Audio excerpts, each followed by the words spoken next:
Hi, I'm Blake Draper, and you're watching the Permanent Rain Press. Hi everyone, it's Chloe with the Permanent Rain Press today. I'm so excited to be joined by Blake Draper. How's it going? It's going very well, thank you. How are you? I'm doing well. I mean, this is such an exciting time for you. You've been so busy leading up to the release of Prom Pact, so I'm excited to dive into the movie a bit more. But I wanted to start off with a couple of other topics, like Disneyland. You were recently there. It Yeah. was your first time ever. You got the first time pin, first visit pin, and everything. Yeah. So, how was that day? And I mean, you also had, was it? Entertainment Weekly or something joining you along Hmm. for the ride. Yeah, no, that was amazing. It was my first time being at Disneyland ever, or any Disney park. So yeah, I had so much fun. Uh Going on the rides was insane. I'm actually terrified of roller coasters, so they had to convince me a little bit to get on, but I'm so glad that I did. But yeah, having Entertainment Weekly there was really, really cool. So they could kind of capture my first time, and now I have it on video. So yeah. The Incredicoaster, you looked a little bit Yeah. terrified in that in That's that the one I little was clip referring they to. included. Yeah, Yeah. I that mean, was rough. which was your favorite ride out of all the ones that you did that day? Ooh. Weirdly enough, even though it terrified me the most, the Incredicoaster probably is the one I still think about the most.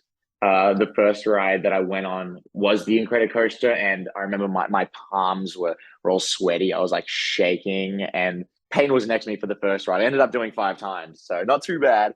But she was with me the first time, and she was genuinely concerned. She was like, "I think he's gonna have like a panic attack on this ride." And I got close to it, but I pushed through. So You pushed through, you survived, and you did it a yeah. few more times after that. And Yeah. the churros out of 10, how would you rate those? Oh, they were probably the best churros I've ever had. So they have to be a 10. They were insane. And bang for your buck, they're pretty big. They were like that's insane. They were delicious. Delicious. The churros have the Blake Draper recommendation or Stick of seal of approval. approval. Yeah, Exactly so right. Yeah. recommended for those people next time. And hopefully that's the first of many more visits to Yeah. Disneyland in your future. Yeah. But you're from Melbourne, Australia, Hmm. so that could also explain why it's your first time at Yeah. the theme park. Yeah. Tell me about what sparked your passion for the arts and pursuing film as a career. Yeah, so ever since I was a young kid, the first thing I ever did was pick up like a pencil. I've always been fascinated with the arts. It's always been something that's gravitated towards me. Yeah, I was never really a sporty kid growing up, which is kind of funny because I play the high school basketball captain in Prom Pact. My older brother was, so luckily he helped me out when the film came around to teaching me. But yeah, so I was always just focused on arts really, and any creative endeavor. And I was always very big into film as a kid. I would go to the store and buy whatever was the latest superhero film and just watch it constantly until the DVD had scratches all over it, and I would power through the bonus material, and I was like 4 or 5, like I had no clue what they were talking about, but I always loved it. But then I started getting into music as well. So when I was 7, that's when I started playing drums, and I still play to this day. Eventually, later, I picked up the guitar and bass, and yeah, I just love playing music. It's the best. But when acting came around, I think I was probably 8 or 9. It was the school was doing a big production of Aladdin, and it was for the years 3 and 4, and I happened to be in year 4 that year, and everyone had to audition for it. So basically, we had a bunch of scripts set out, and everyone would go in a circle and rotate and go through it. And I had really no desire to be in it at all, but I guess luckily enough for me, I was cast as Aladdin, which was like the lead. And I don't think I was too happy about it at the time because I guess it seemed like I had to do more schoolwork. So I was like, this isn't good. I don't want to do this. But I'm so grateful that my teacher, Mr. Perry, cast me in that because that's kind of when I found my passion for acting, and that's when I knew what I wanted to do for the rest of my life. So yeah, I thank him for that because I wouldn't be here if it wasn't for him. It's like Mr. Perry saw that potential in you so early Yeah, on he before must you have. even saw it yourself. Yeah. Well, it's funny because I haven't seen him in 10 years, and I only reached out to him a month ago, basically thanking him to be like, hey, this is what I'm doing right now. I just want to let you know that I wouldn't be here without you. And yeah, we had a really great chat. So that was nice. Such a nice full circle moment It for is. both of you, I'm sure. And Yeah. like, what kind of valuable lessons do you think you took away from your studies in acting, even like Mm. performances, experience like that, and Yeah. into your recent projects? Yeah. I think when I did that first school play, I think that's when I realized that I had to do this.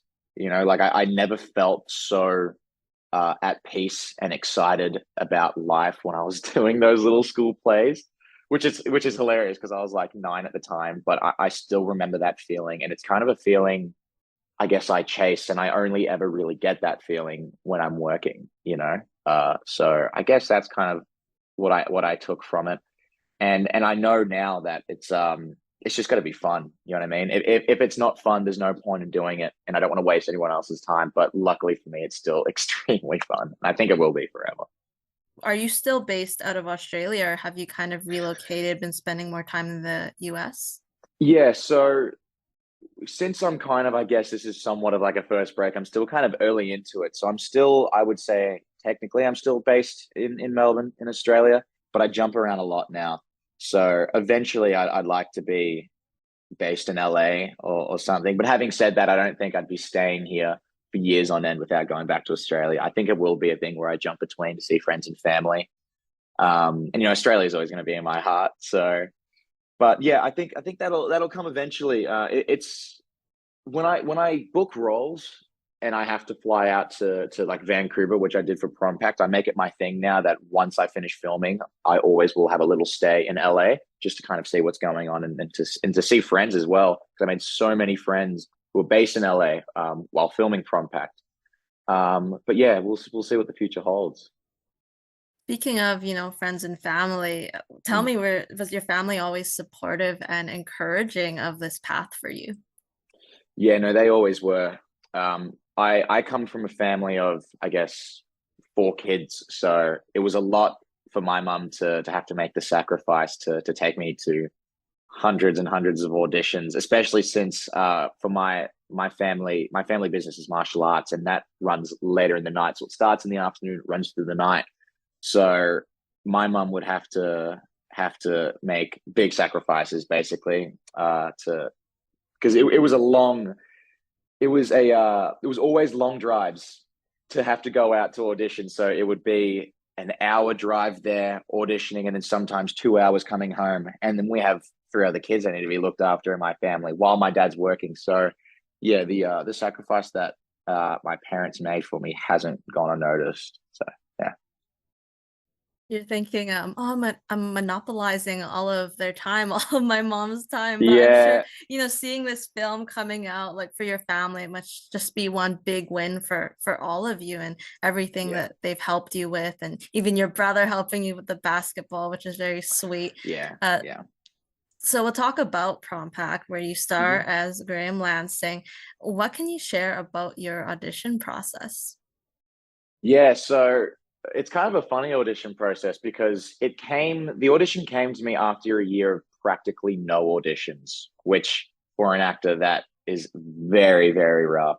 I remember during that year emailing my agent being like, hey, do you guys like me still? Like, am I doing something wrong? Like, am I gonna be fired? And they're like, no, no, no, no. It's just been a rough few years. So yeah, basically there was not really much happening in Melbourne, and I was basically a day player at that time, which means, I guess, in the acting world, that you kind of come onto set for a few days here and there. And because I was in Melbourne at the time, and we were struck really bad with COVID, so they didn't really want to hire day players from Melbourne because if you did and they get COVID, you shut down the whole production for like someone who's just doing a small role. So basically, they weren't looking at anyone in Melbourne for a long time. They were just like, we'll have a look at Sydney and we'll take them. So it was really, really rough. But at the end of the year, I got 2 auditions. I got one audition was for an independent Melbourne short film. And I was like, ooh, this could be fun. Maybe I'll just go down the indie route, we'll see what happens. And then the next audition I got was it was the exact same day, and I got Prom Pact, which was under a different title then.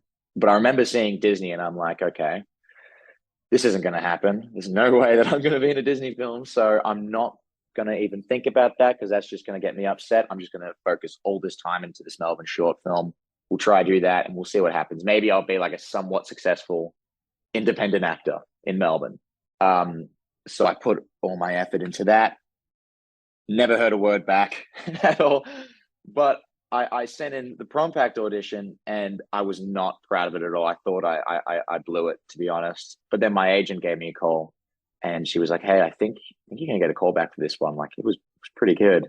And that's what gave me a little bit of confidence. And I was like, you know what, there's some things that we can't see in ourselves, and it's kind of up to other people to see that. So that's why I kind of there's got to be a degree of separation, because if you harp on yourself too much, that's when the trouble happens. But then, yeah, within a few days, I got a call back, and it was a director Zoom meeting, and I'm like, "Ooh, my agent was right. Maybe this could go my way." And so I had the call back, and I think it went really, really well. And literally that same day, I got a second call back, and I'm like, "Okay, this doesn't happen often. I think this might be okay." So it was a second call back with the director, and Julie Bowen was on that Zoom, and I remember that was a big moment, seeing her from watching Modern Family all the time as a kid. It was kind of surreal, so I had to keep my cool. So yeah, the second callback was on Zoom, and that went well again. And that day they were like, "We want him for a chemistry read." And then my agent called me. She was like, "Make sure you get your passport renewed because they're asking about your passport already." So I'm like, "Okay, I think I've got this. I just need to play it cool, basically." So then I had a chemistry read and it was with Peyton, and that went well too.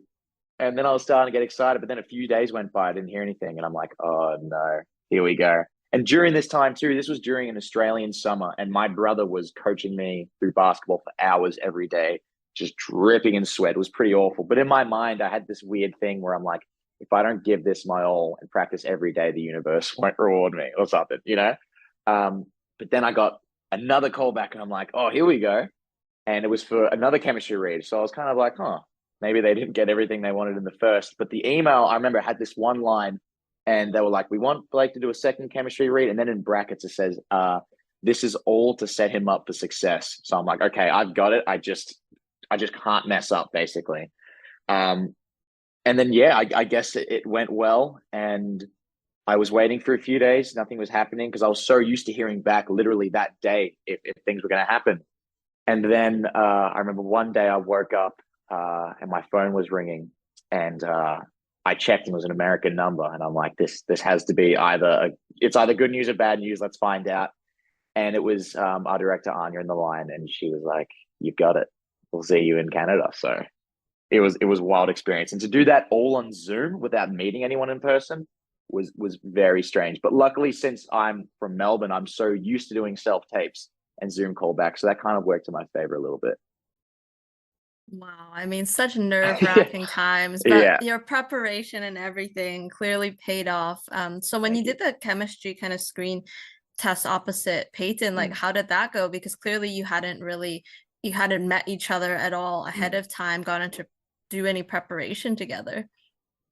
Yeah, it was strange because chemistry, and to have chemistry with someone and to make sure that there's chemistry, you kind of need to be there in person. So to do that on Zoom and for them to hire me was, I think, a very big risk that I'm glad they took, because I wouldn't be here if they didn't. But yeah, it was strange when you're trying to connect with someone over Zoom for the first time, but in the back of your mind, you're constantly worried that the internet's going to cut out. You know what I mean? So it was kind of scary, but luckily it didn't for me. But yeah, it was a weird experience trying to connect with someone on Zoom, and I just tried to be as open as I possibly could, and luckily Peyton was too, and we clicked. So yeah. You remember the moment where it finally kind of sunk in that you'd be joining the Disney family? Uh, there are little moments, but even now, I still don't even know if it's completely like in yet. Like it's still so surreal to me. Um, I do remember though when I got the call and I went straight to my parents and I was just looking at them and I was like, "Please tell me it's good news." And when I told them there that I was going to be in a Disney film, that was very strange. And I think it was kind of sinking in. And I think when it properly started to sink in was when I got to the airport, because that was my first time traveling out of the country by myself. So when I got to the airport and everyone was like treating you like you were a movie star and everything, I think that's when I was like, wow, this is getting crazy. And then when I arrived in Vancouver and I got to my hotel room and there were little notes written from the producers and the people at Disney, I think that's when I was like, wow, this is getting pretty real. Yeah. Having the driver pick you up with your name, yeah, at YVR. So strange, so strange. And honestly, I'm still not used to it, and I hope I never get used to it. Because it's such a great experience. Yeah.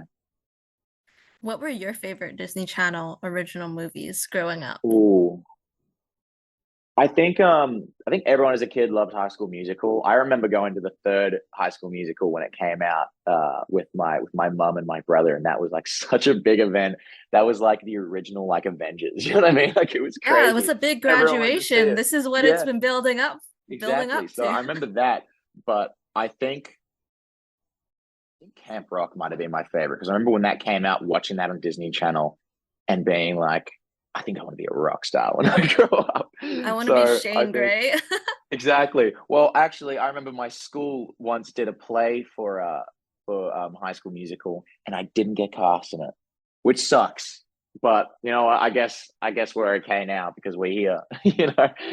But yeah, the High School Musical, classic. But yeah, Camp Rock, undefeated. Who was your favorite High School Musical character? I think Troy Bolton was so cool. He was like, Zach Efron is the best. Like he's even now he's still amazing. And I think as a kid, that's when I saw him with that swoopy hair. I'm like, one day I want to be like that. So yeah, it's got to be Troy Bolton for sure. And I mean, you can't get rid of the basketball parallels now. That's true. I've had a few people say, "Hey, new Troy Bolton," and I'm like, "You're very kind." I don't think anyone could beat a new Zac Efron, but to be compared is very flattering for sure. And there are a couple of Australians who have been cast as leads in Disney movies the past, I want to say Hmm. like 5, 10 years. I'm not sure if you've crossed paths with any of them, Mitchell Hope, Maya Mitchell. Well, it's funny, Mitchell Hope, because I remember we actually went to the same primary school, and I was friends with his brother because his brother was my age, and we met. I think it was year one. So this is going back to like 2009 when we first met.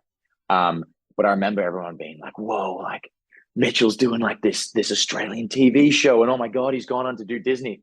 And I still remember like my mum having conversations with Mitchell's mum, being like Blake is really keen in getting into this. Like, do you have any advice, basically?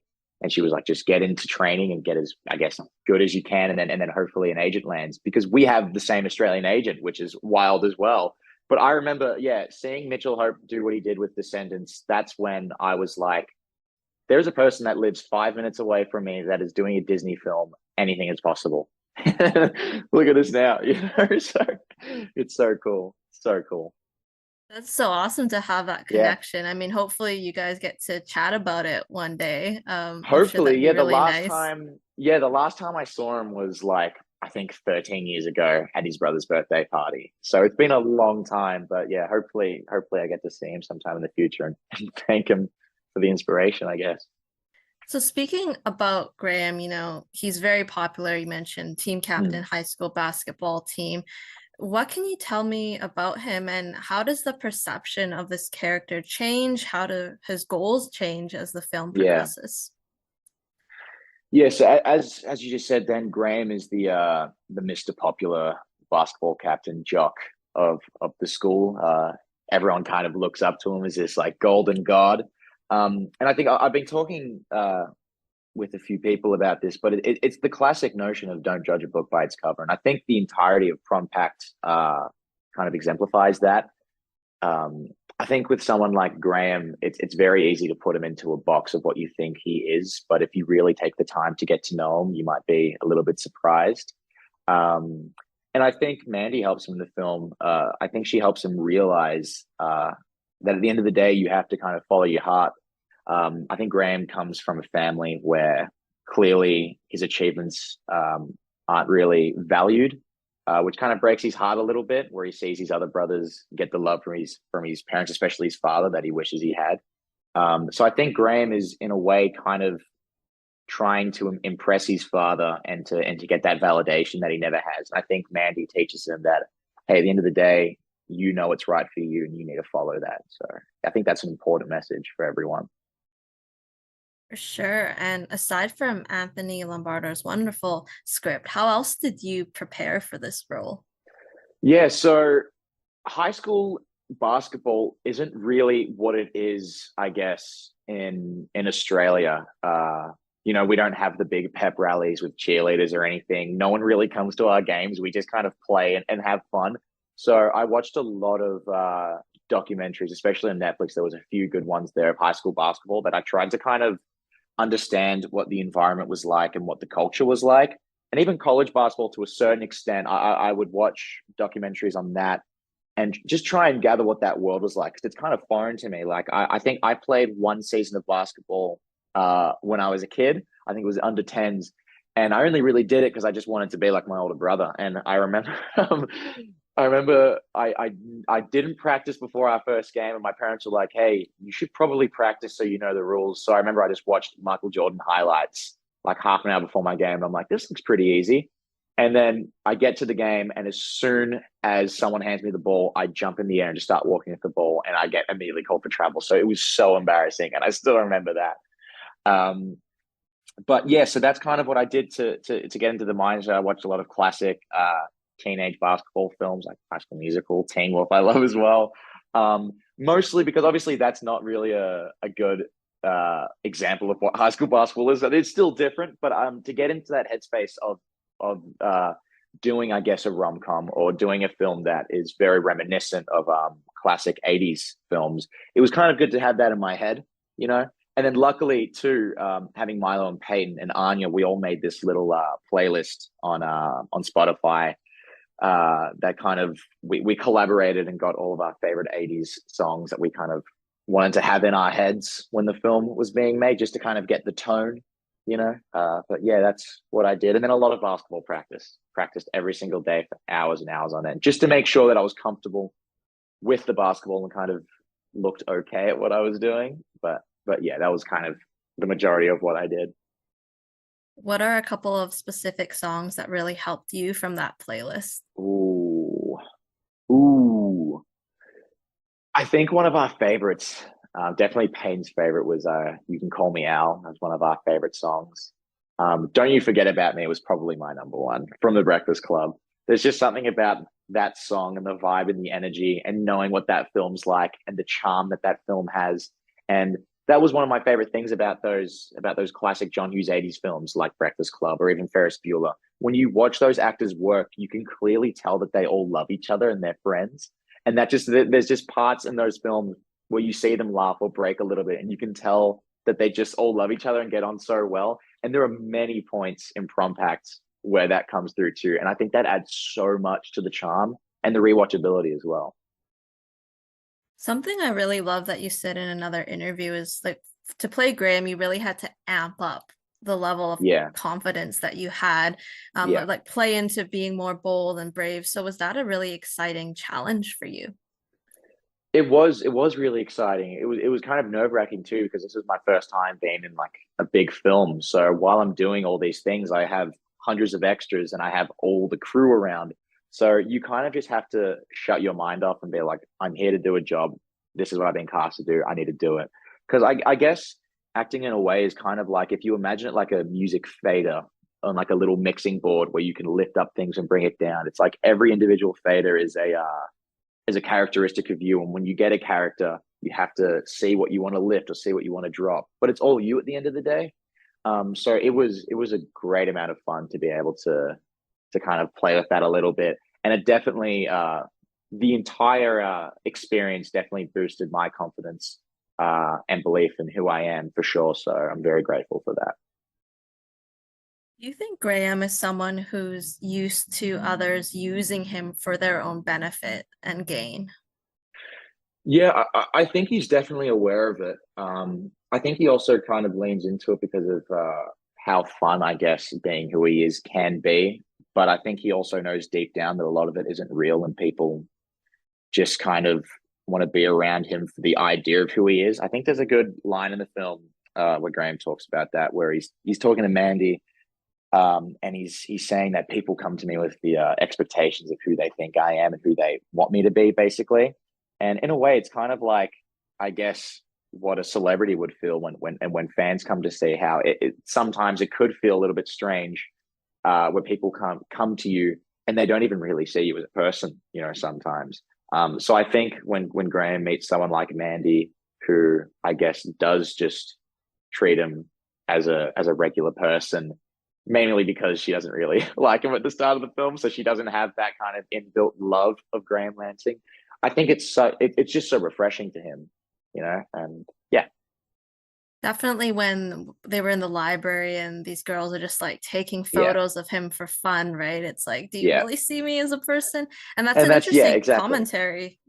Yeah, for sure. And I think in a scene like that, he's kind of having fun. But I think that if he really were to spend the time and think about what's going on in his life and what that is, I think it would trouble him a little bit, But I think he tries to not think about it too much.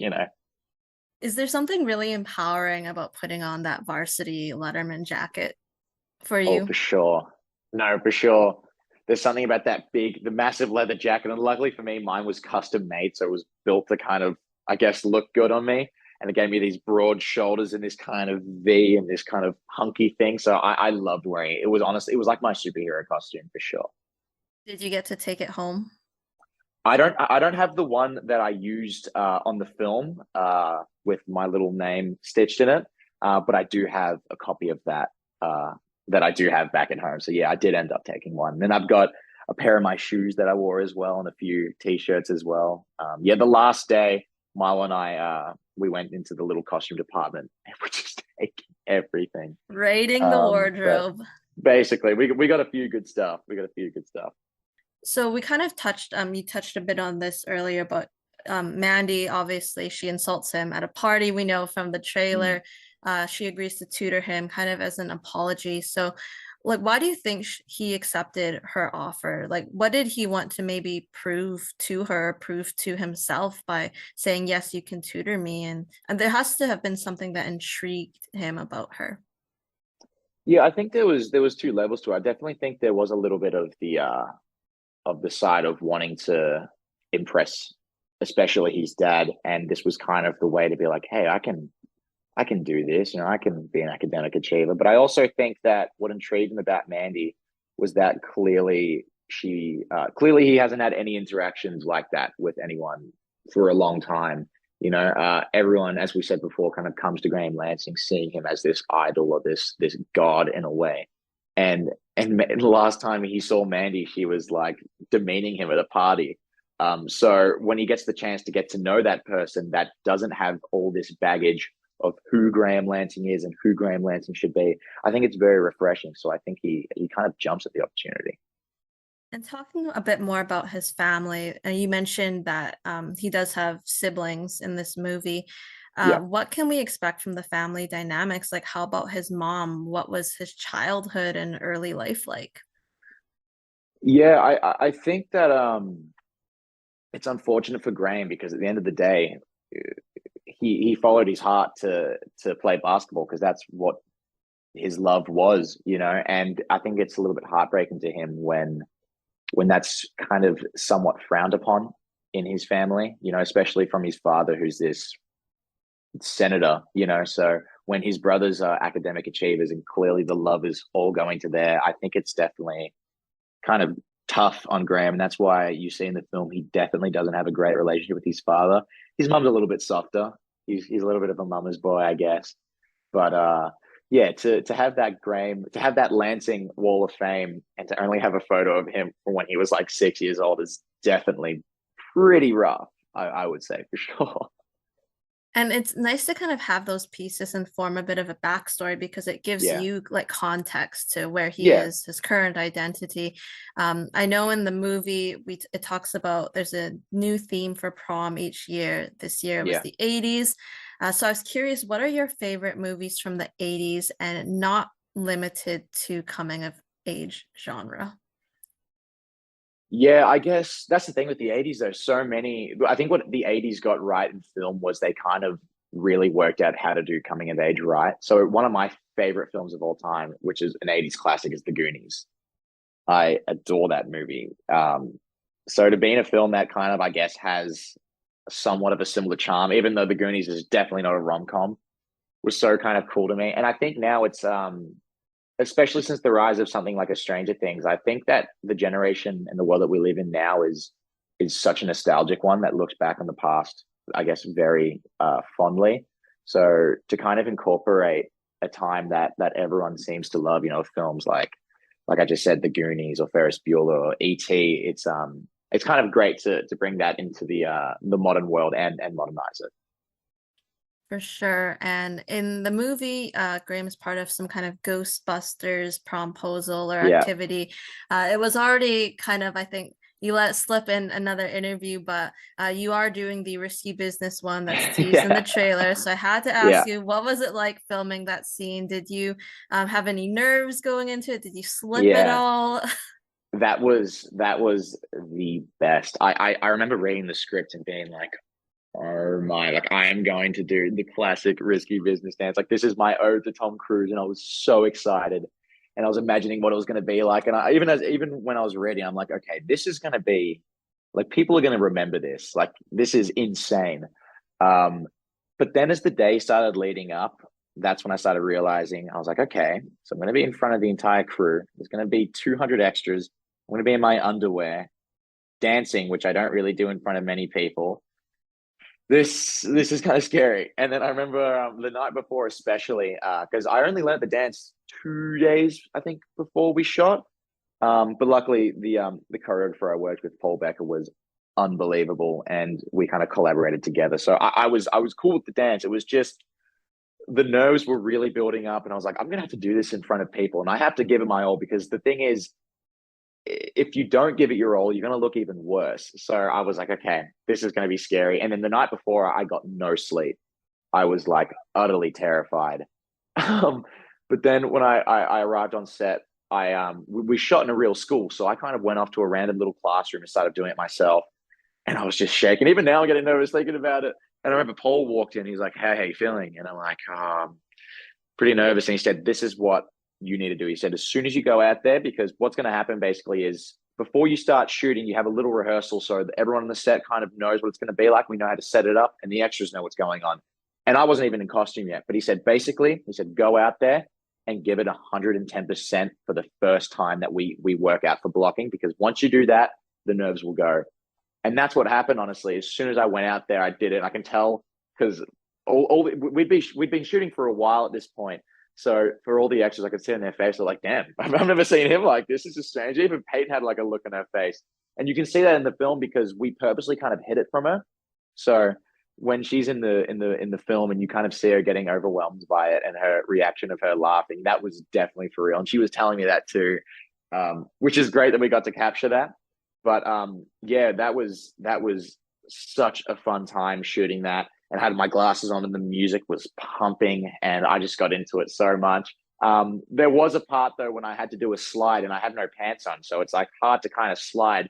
So I had to like work out how to anchor my body weight to slide back and just slide on like the top of my socks, which I did every time perfectly except for the second last time, and I slid and it just went like and like slit, and just the skin on my legs just completely came off, and you could hear it. Like I remember hearing the extras go like, "Ooh, that's not good," and like people came up to me to see if I was okay.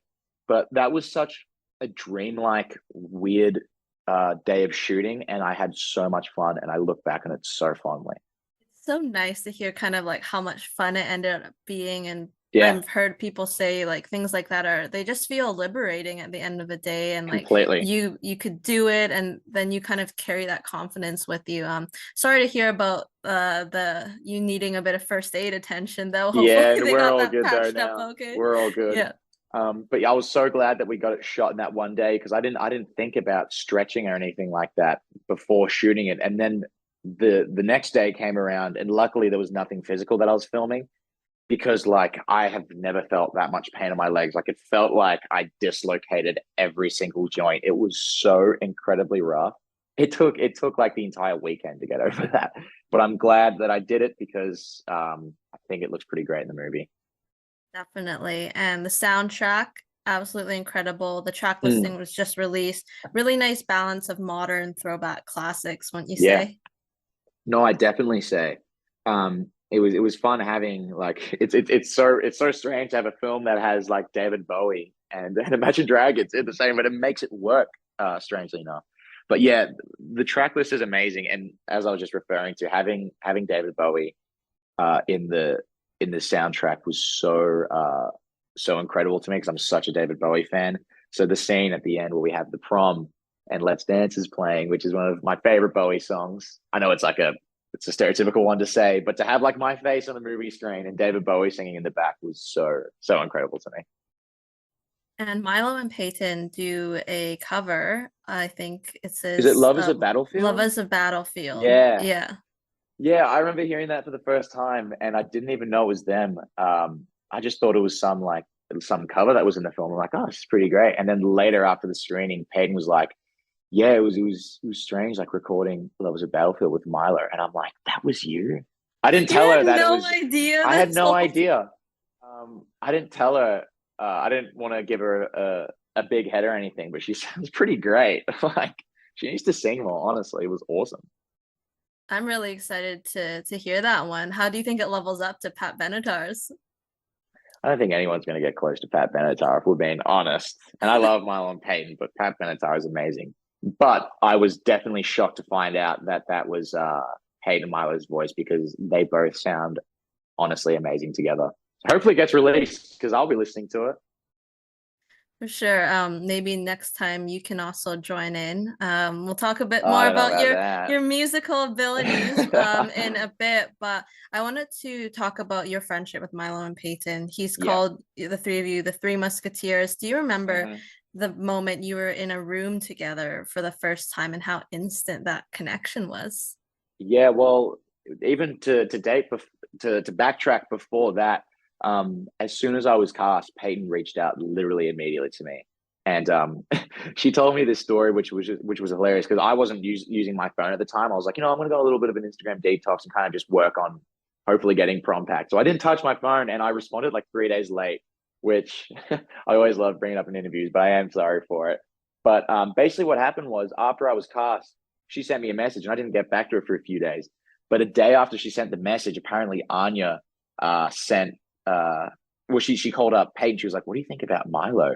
And she was like, "Oh no, like I've just sent this guy a message, congratulate him that he's in the movie, and now you want to go with Milo?" She's like, "No, no, no, no, Milo for the other role." And she's like, "Okay, okay, good." But yeah, so I finally responded to her, and we immediately got to talking literally every single day. If that was texting, if that was FaceTiming, if it was on Snapchat, and that continued all throughout a shooting. So the month that I was prepping, I was just FaceTiming Peyton every day, and then also Milo. Milo reached out to me as well, which was really really sweet. And even like when I was packing, they were on the FaceTime phone with me. You know what I mean? So it was great to have them around. But so I arrived in Vancouver first. So I was there by myself for the first day. And I remember being like, wow, this was kind of lonely being in a city by myself. I was kind of a little bit jet lagged. So I was in like a weird state of mind where I'm like, oh, I really hope that I don't feel as lonely because this isn't too great at the moment. But then the next day, Peyton arrived and Peyton came straight to she dropped her bags off and came straight to my hotel room. We started hanging out immediately. And it was like so cool to like finally meet her. It was like meeting like a pen pal or something in person. So it was like really weird. I remember she opened the door. I'm like, whoa, this is a lot. Like, what's going on? But yeah, we got lunch that day and we are just hanging out for the entire day. And then the next day is when Milo got in. And I was already hanging out with Peyton. So Milo dropped his bags off, came straight to my room. And that kind of became our little safe space, my little hotel room. Like uh every day after filming, we'd always come back to my place and just hang out and watch TV. And then when we weren't filming, let's just say on weekends, one of us would send out a text early in the morning. We'd meet at mine, we'd all go get coffee, hang out the entire day, and then stay out to mine until it was super late. So they have like such a special place in my heart, them two. And like, yeah, they're definitely love those guys for sure. So I'm so glad that I got to meet them and forge relationships with them as strong as I did, and I'm just glad that they can continue. You know, like those are two people that will definitely be at my wedding one day. You know.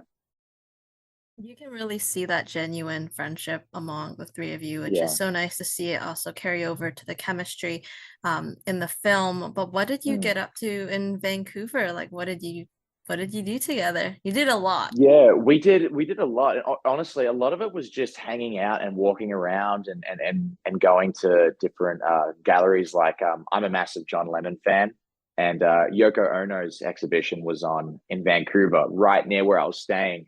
So I got to go there, and they came with me as well, and that was just such a great time. But yeah, we just go out, we'd get coffee, and then we just look at each other and be like, "What's going on today? What are we doing? What are we gonna do?" And I remember one day it was really really fun. This was Easter, and I wasn't with my family. It was the first time being away from my family for a holiday. But Peyton came over to mine, and we were baking these Easter cookies that my nonna used to make for me, which are my favorites. So my mum sent over the recipe, and we baked those together. And I'll be honest, they didn't turn out too great because Peyton was like, "Leave them in the oven a little bit more. Like they need to cook a little bit." And I'm like, "I know what I'm doing. Let's take them out the oven." And I took them out way too early, and they would basically just dough. But you can't cook them again after that. So they weren't the greatest tasting, but just to be able to do that with Peyton it meant a lot to me. Yeah. Underbaked cookies seemingly didn't hurt anybody. Yeah, You well, I remember Peyton's mom tried them, and she's like, "No, no, they're good." And I'm like, "You don't have to tell me they're good. I know she they're grinning awful." while she was Yeah, like trying to yeah. digest the cookies. So You also yeah, went yeah, to Vancouver Canucks, Vancouver Whitecaps. Have you become a yeah. Vancouver sports fan? Well, I have because that was my first time going to a hockey game, and my first time going to a soccer game. So I'd only seen little bits of hockey on TV before, and I'll be honest, I didn't understand what the appeal was. I was like, I think Australia's got some better sports, but that's just me. But then when we the first time that we went, um, I was like hooked immediately. I'm like, this is insane. So yeah, the Canucks, they're the best. I love the Canucks. That's my team. And then yeah, when we went to the soccer, it was my first time going to a soccer game, and all of my friends back in Melbourne are very big into soccer, so much so that they don't even call it soccer; they call it football, like the old school way. So to be able to kind of understand what all that hype was about and to be with people I loved was really really fun. And you were on the Jumbotron, and at least one of them, I think. Yeah, so yeah, Milo got on the jumbotron for I guess they were promoting Zombies 3 at the time, and I was kind of in it a little bit. You could only like see like my shoulder, but yeah, hopefully I'm back. If we make a sequel, I'll be back in Vancouver, and all three of us will be in the jumbotron. That'd be pretty cool. For sure. And then you ended up in Hawaii with them, and Yes. they were filming season 2 of Doogie Yeah. Kamealoha. So did you Yes. just tag along with them? You were like, I'm coming to Yeah. Hawaii. Well, it's funny because that was planned months before. But Peyton had no clue because I remember talking with Melvin Mom, one of our producers, and Peyton's mom, and I was with Milo, and we are like, "Hey," because we're so close, you know. So we're like, "We really want to do something special for Peyton, especially since their 18th birthday coming up, which is a big thing." And we knew that she was going to be in Hawaii for it, and we were like, "We want to come over to Hawaii and surprise her." So that's that. I guess that's what we did. So after we finished filming Prom Pact, we all went to LA for a little bit. And I stayed with Milo for just under 2 weeks, and Peyton was there basically for a day, just dropping off her stuff and getting all of her summer stuff to go to Hawaii. But then she didn't know, so she thought that she had like a final goodbye with us there. So we had like a little bit of a moment saying bye to Peyton, and then 2 weeks later, she had no clue, but Milo and I jumped on the plane, and she was at the beach, and we worked it out with her parents. And she was just sitting at the beach, and then Milo and I were just arm in arm walking up. I'm like, "What's going on?" And she couldn't believe it. Like she was so shocked to see us there.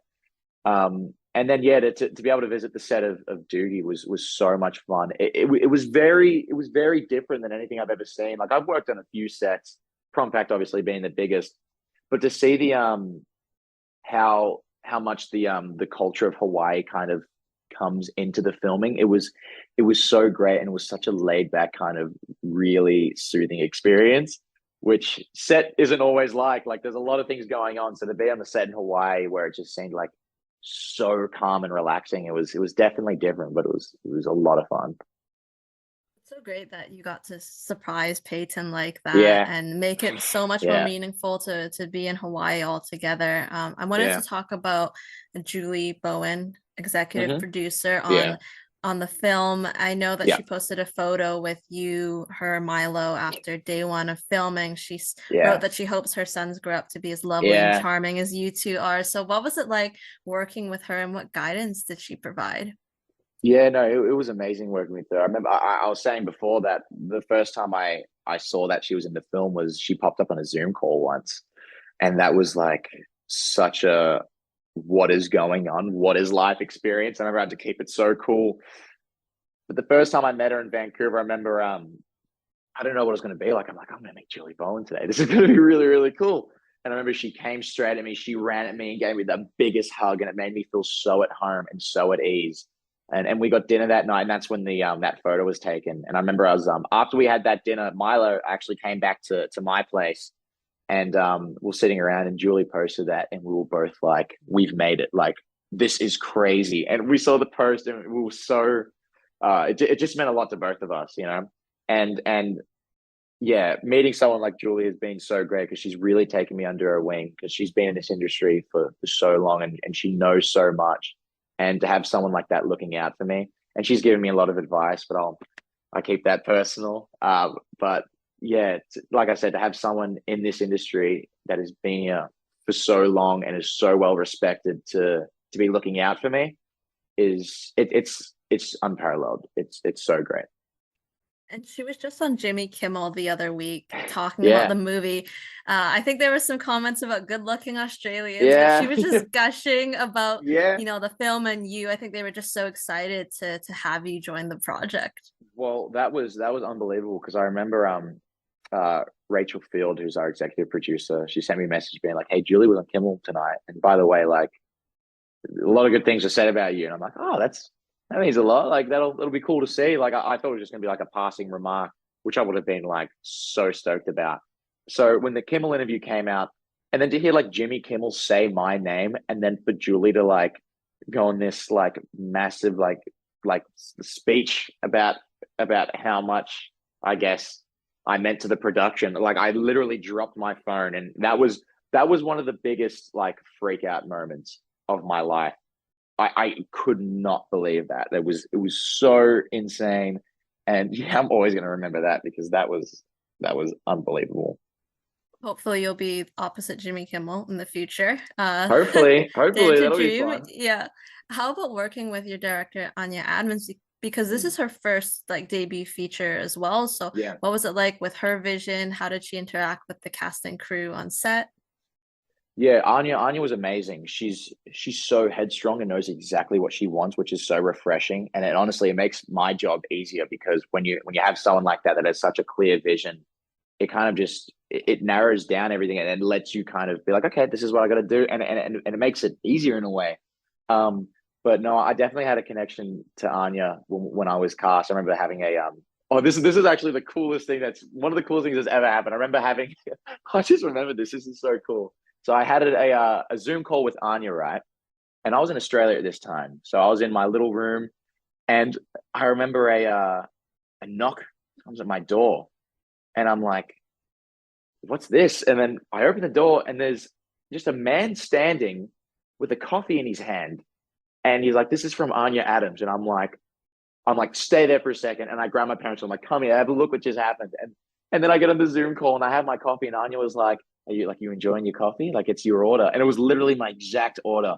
And that's when I'm like, "Okay, we're in the big leagues now because this is the craziest thing."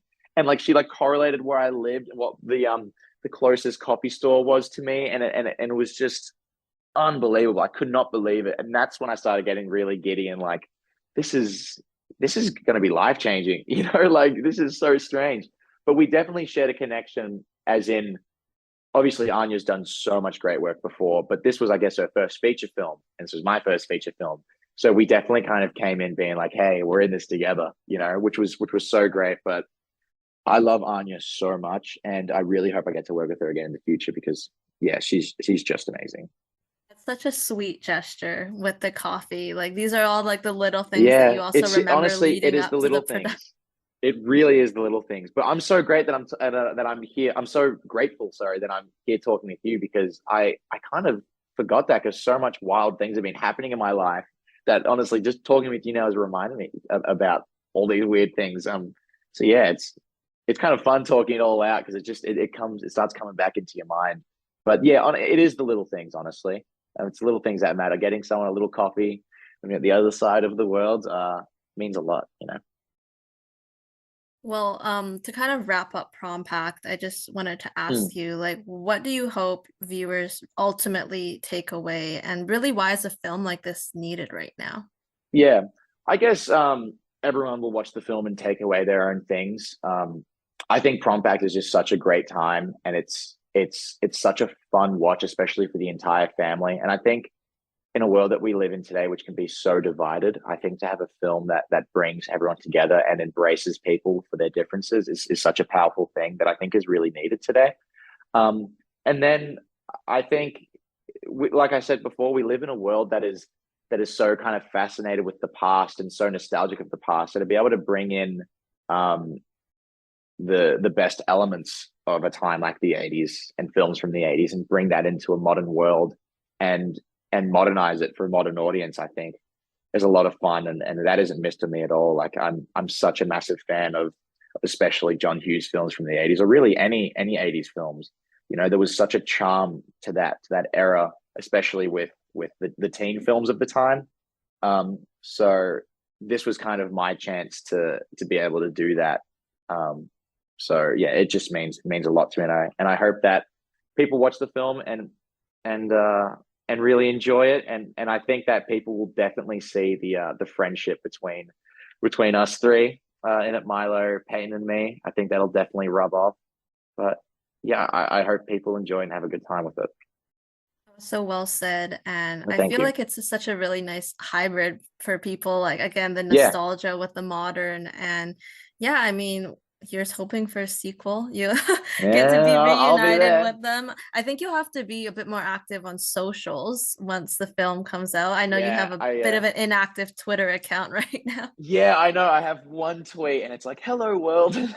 That's it.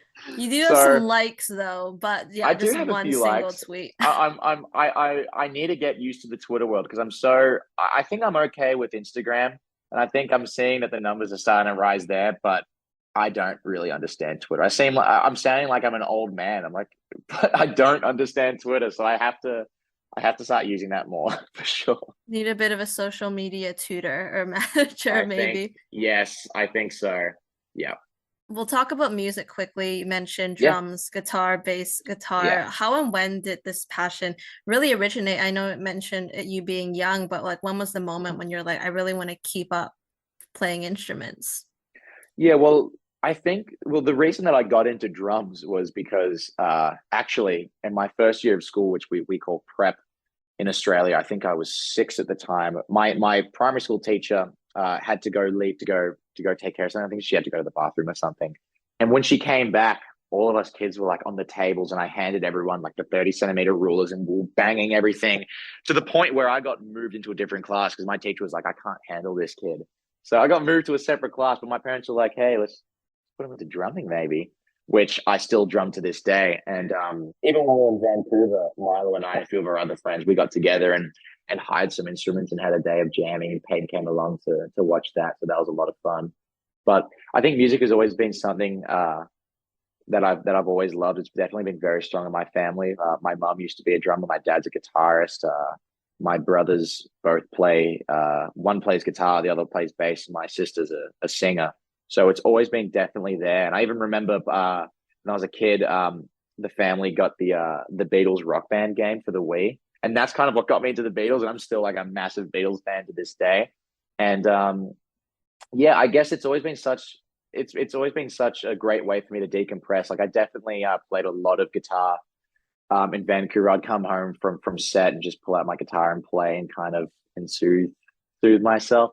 But even it now it's become such an integral part for me finding a character and for me getting into mood because I think that honestly, music is so strange in the way that it can alter a mood faster than anything else in the world. You know, so I every time I play a character, I definitely have music in mind of what this character's listening to or what this scene would be like if it was a piece of music. So music is very, very important to my life.